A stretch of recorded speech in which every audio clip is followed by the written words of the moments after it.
Good morning. This is linear momentum. So when you call it linear momentum, that means there is something else coming which is called angular momentum. Now, angular momentum is for objects that are rotating, and linear is for objects that are moving in a straight line. Right? That's linear momentum. And momentum is simply defined as the product of mass and velocity. So if you know the mass of an object and the velocity of the object, just multiply them, you get the momentum. Is velocity a vector? Yes, that makes momentum also a vector. That means whatever is the direction of velocity, that will be the direction of momentum. So if an object is going to the south, its momentum is also towards the south. So momentum, linear momentum is the product of mass and velocity, right?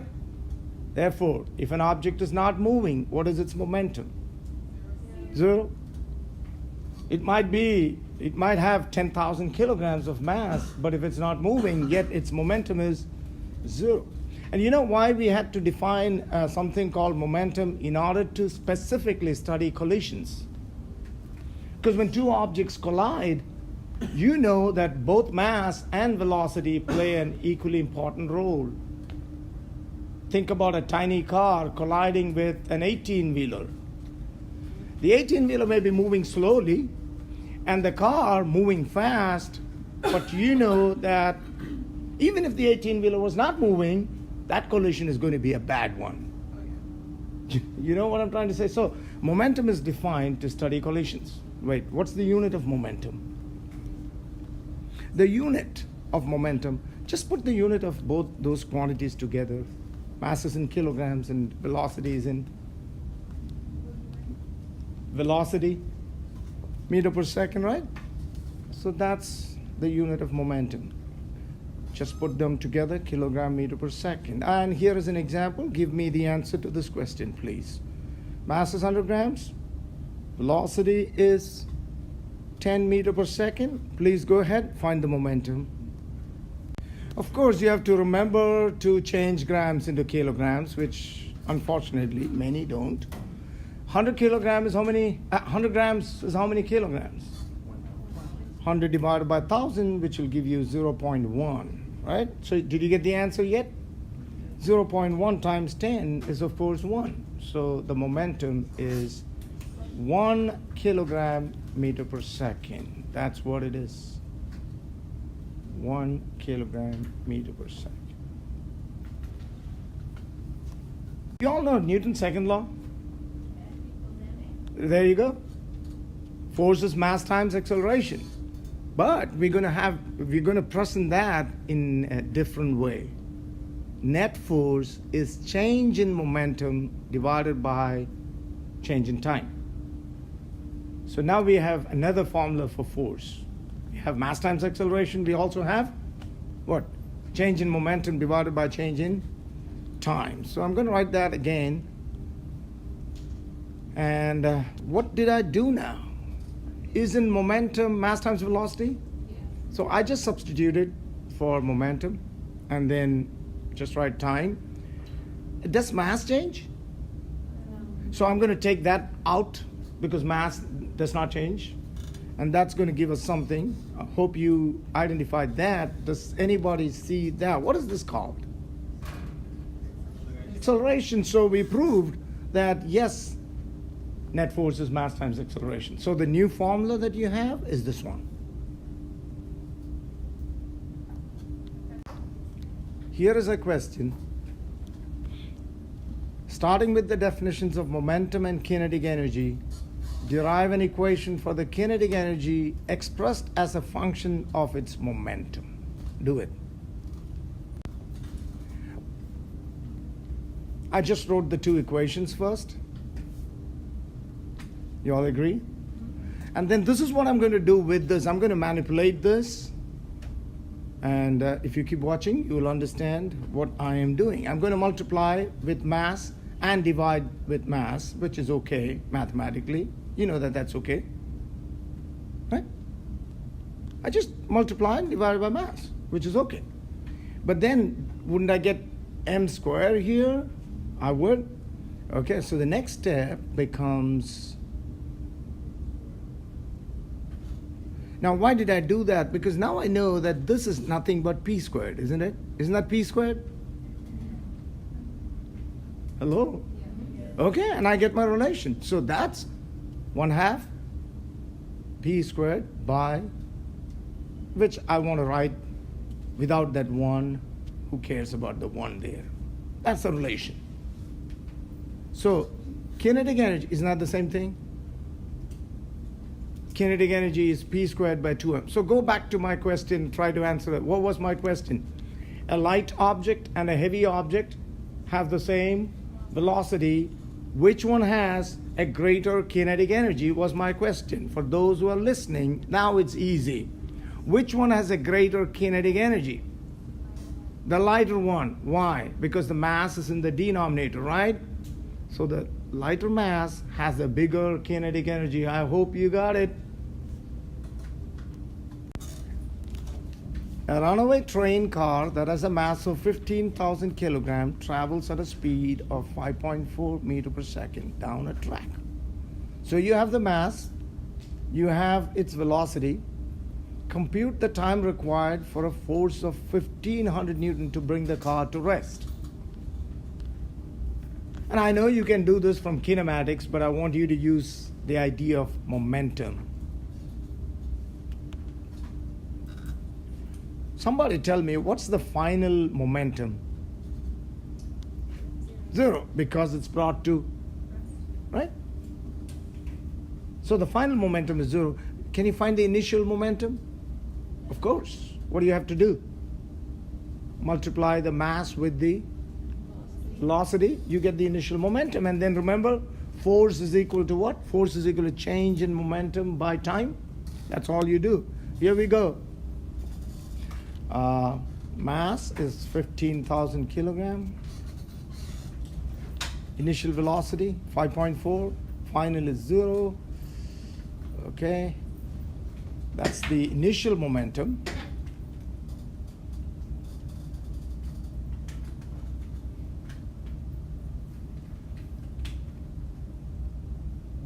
Final momentum is 0. Change in momentum is simply, see, change is always final take away initial, right? So that'll bring a negative. Don't worry about that. Because the force is also negative. Why is the force negative? Because isn't this an opposing force? Isn't it stopping something? So it's a force against the motion. So both negatives make it a positive, and you get the time as 54 seconds. The term impulse is actually borrowed from biology. I think I talked about impulse the other day. I don't know, was it here? Did I talk about if somebody pricks you on the back of your neck with a pin? All right, let's get that. It's from biology. Have you heard of reflex action? If somebody pricks you with a pin on the back of your neck, will you do this? Will you go, oh, it was my friend? No, you wouldn't. Somebody pricks you on the back of your neck with a pin, your right hand moves. I don't know if you're lefty, southpaw, your left hand moves. I don't know, it moves immediately. It's like you smash that person and then look at, oh, was it you? Yeah. So look at the timing between you feeling the pain, the nerves carrying the message to the brain, and the brain carrying the message to the muscles of your hand.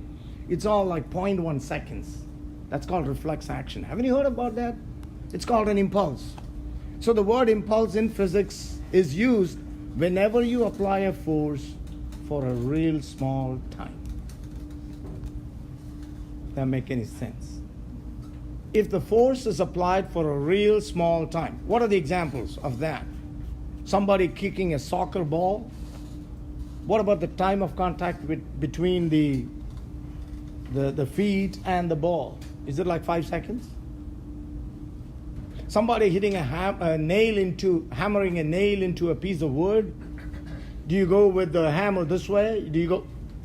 Nobody does that. It's like, look at the time of contact. Or, although Astros lost, the time of contact between the bat and the ball, how much would that time be? You know what I'm talking about? It's like, And if you study that, keep listening, if you study that in slow motion, if you really watch the contact between the bat and the ball in slow motion, wouldn't you see the ball losing its shape and then coming back into its shape? You know what I'm trying to say? All that happened in 0.1 second or somewhere there.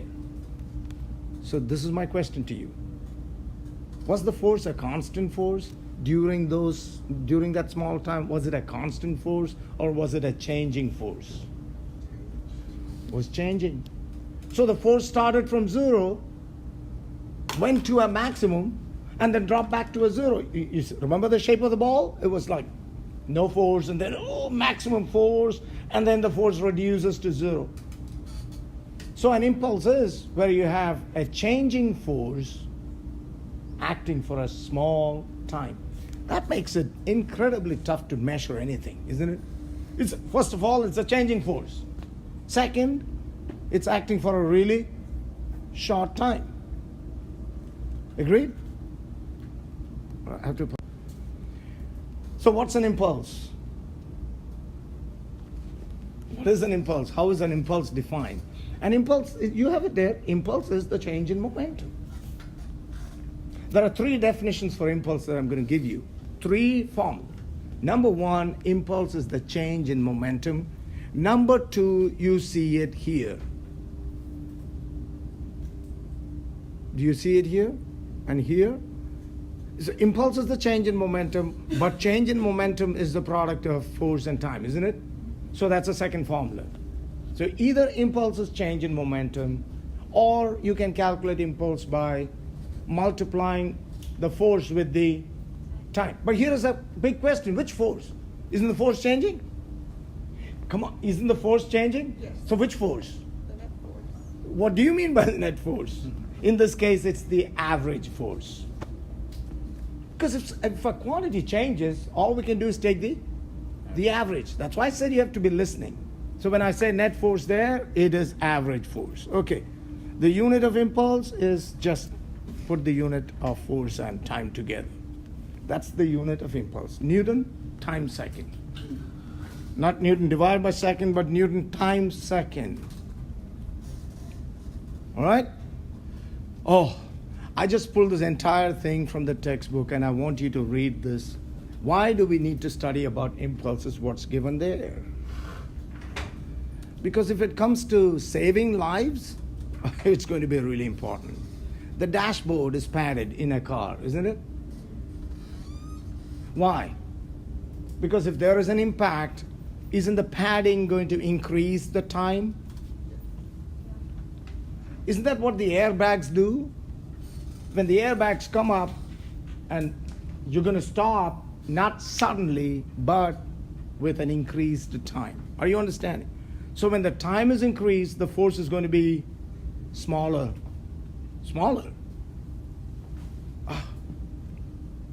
Do you know that long time back they would build these cars with the steel fenders and steel bumpers? Can you even believe that? Especially for race cars, they would do that. Like they thought if you had steel all around it, the person would be like safe. People were dying, especially in races, until somebody said, hey, we need to have plastic all around. We need to have crumble zones. You know what crumble zones are? And then the accident rate continued to be the same, but people dying dropped like by 90%. Now, our cars are built, did you know if you have a frontal crash, did you know that the engine just drops out of the way? Did you know that? Oh, the engine is just hanging there, supported in such a way that if you have a head-on crash, the engine, because it's steel, gets out of the way. You didn't know that? It just drops on the road.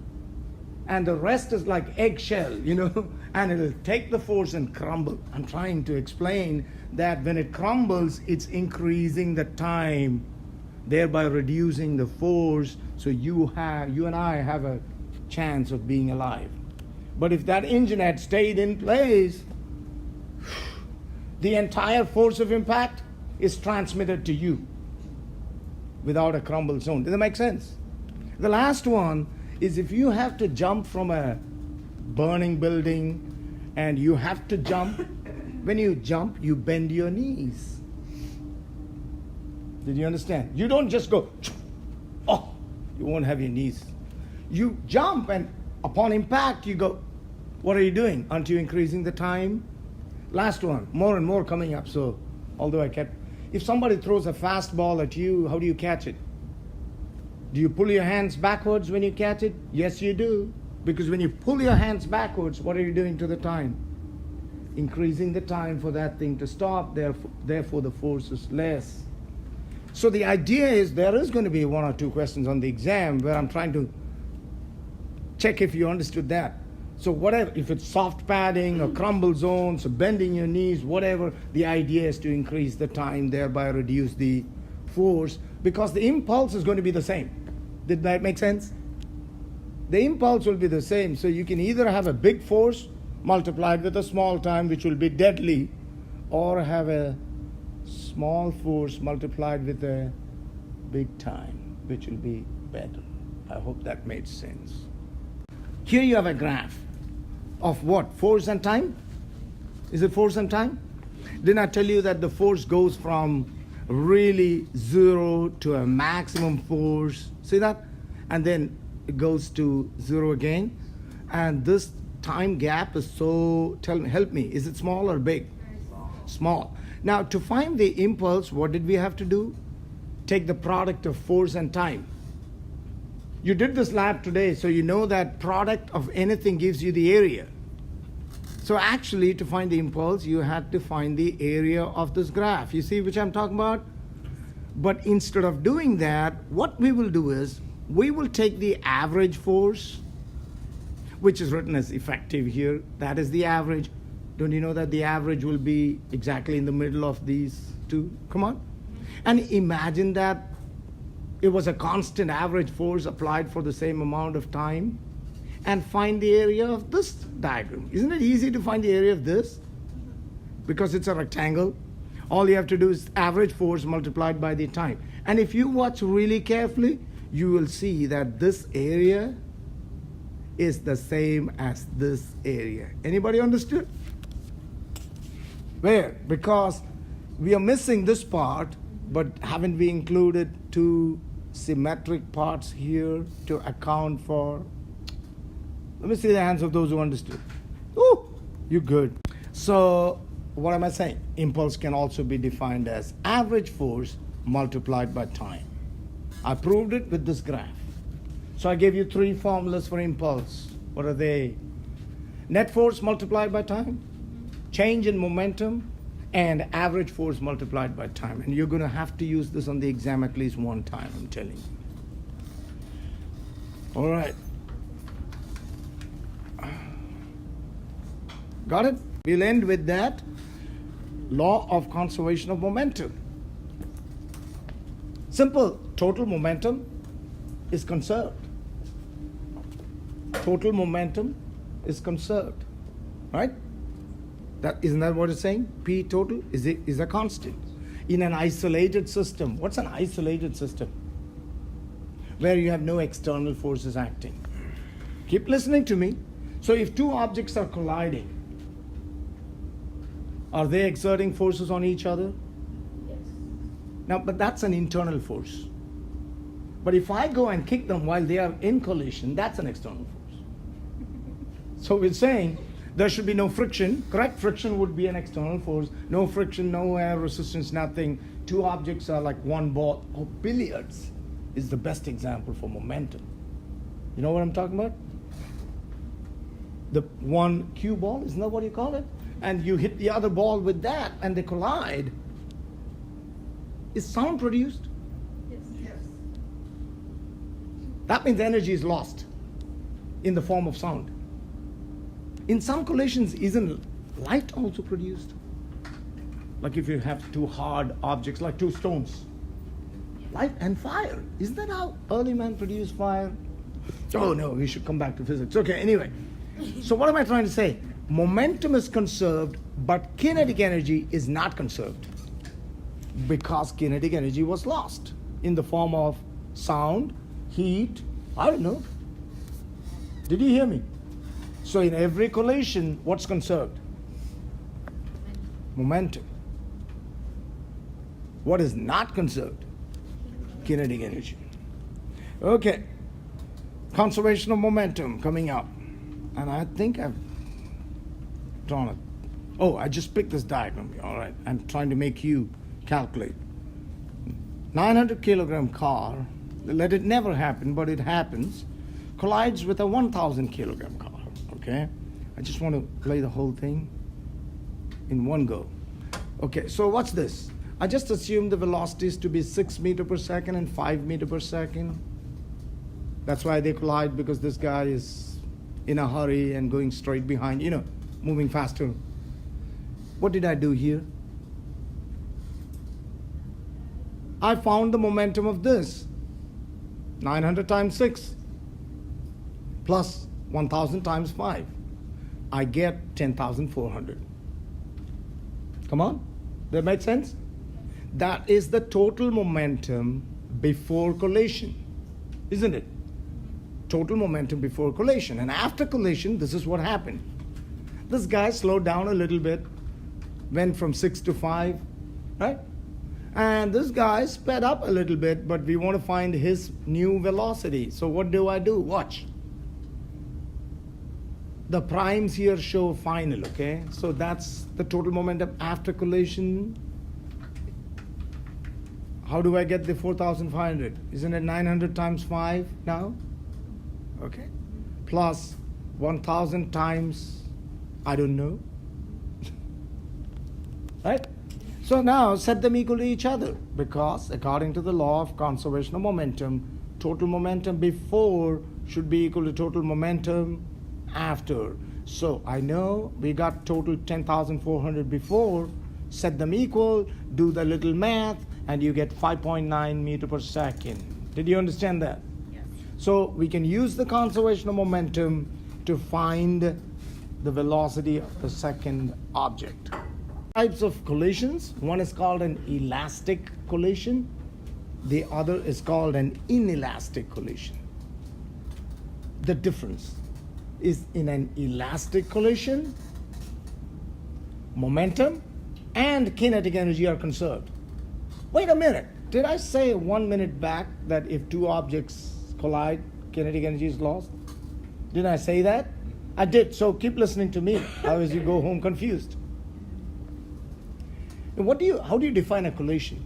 In our minds, you know what collision is? In our minds, collision is when two objects touch each other. That's the problem.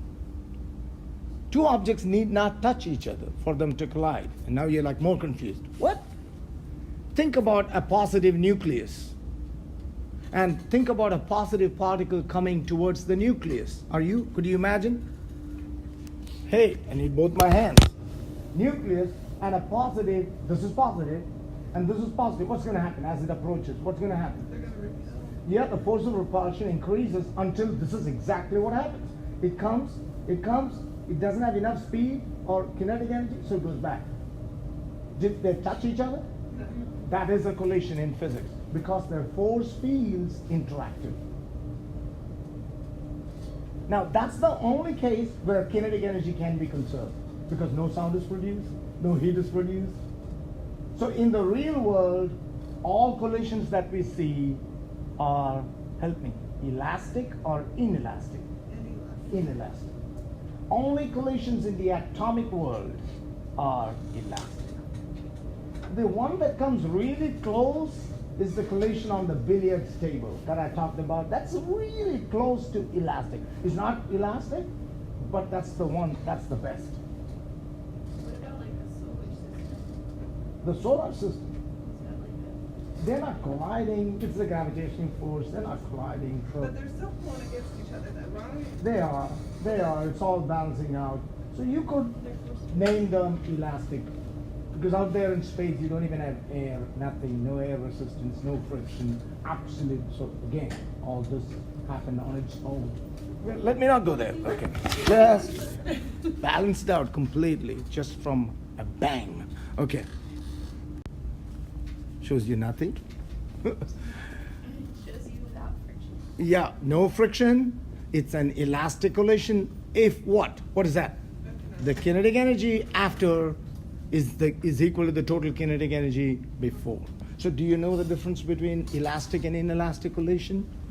There are going to be conceptual questions. In which one of these two collisions is momentum conserved? Elastic or inelastic? That's why I asked the question in a certain way. Momentum is always conserved, whether elastic or inelastic. It's the differences in the kinetic energy. You all got it? All right, that's talking about inelastic collision, and I took the same example as before, calculated the kinetic energies, and showed you that the kinetic energies are not equal. It's the same example as before. Remember, we got the 5.9, didn't we? And look at the total kinetic energy, what? Before, look at the total kinetic energy after. Isn't it a little less? Now that's a little less because it was like this guy just gave him a tiny push. You know what I mean? It's like, gee. That was not a real collision. Even the bumper of this car, these two cars will not be scratched. Believe me, in that collision. That's why it's like a kiss. It's like, so it's like, that's why the kinetic energy loss was small, if you know what I'm trying to say. Collision in 2 dimensions. That is where problems happen. Wait, I've been saying last, but it will be out by 11 for sure. Look at that diagram and try to understand. It's an easier one because imagine that this red one is at rest. Okay? So what's its momentum? 0. Thanks. And this one is moving along the x-axis with that velocity, v1, mass is m1. And so after collision, the red one went this way at a certain angle, theta 2, and the, is that violet or blue, whatever you call it, so it goes at an angle theta 1 in the opposite direction, kind of the opposite, you know. So how do you apply conservation of momentum in this case? I'm going to help you answer these questions. What is the total momentum before collision along the y-axis? 0. Thank you. Because this was moving perfectly along the x, right? And this was not even moving, so did we have any momentum along the y-axis? Therefore, the momentum after collision along the y-axis should also be 0. Are you with me? Okay, here's the thing. What's the momentum of this object after collision? Add the x. No, just I'm breaking the question down into simpler questions. What is the momentum of this object after collision? Mass is m1, velocity is v1 prime. What's the momentum? Same. You're not getting my question. Give me a formula for the momentum of this object after collision. Mass is m1, you're getting it, Sheila. And m1, the velocity is v1 prime. What's the momentum? It's m1 times v1 prime. Isn't it? Yes. But that's along this direction. So we can break that into 2 components. Do you know what component we'll get on this axis? Now you're going to guess. I know it's either cosine or sine, so don't guess. Aren't we taking the angle here? Mm-hmm. Therefore, this becomes the adjacent side. Mm-hmm. So this will be, tell me, m1 v1 prime cosine theta. Theta 1, cosine theta 1. All right, let's do the same for this object. What's its momentum? m2 v2 prime, correct? Yes. Okay. What will be the component along the x-axis? Go ahead. And 2 sine m2 v2 prime cosine theta 2. theta 2. Some are getting it. Okay. What about, that's along the x-axis, isn't it? Mm-hmm. What about the y-axis? What's the momentum component of this one along the y-axis?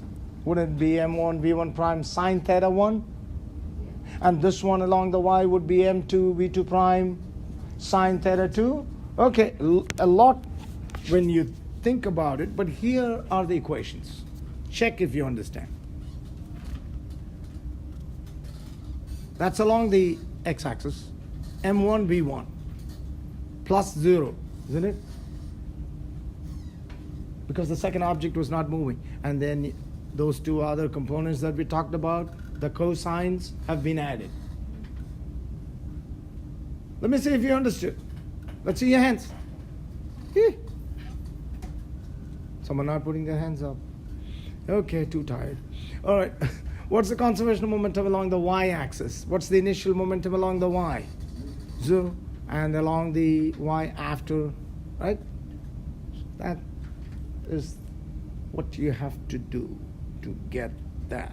And that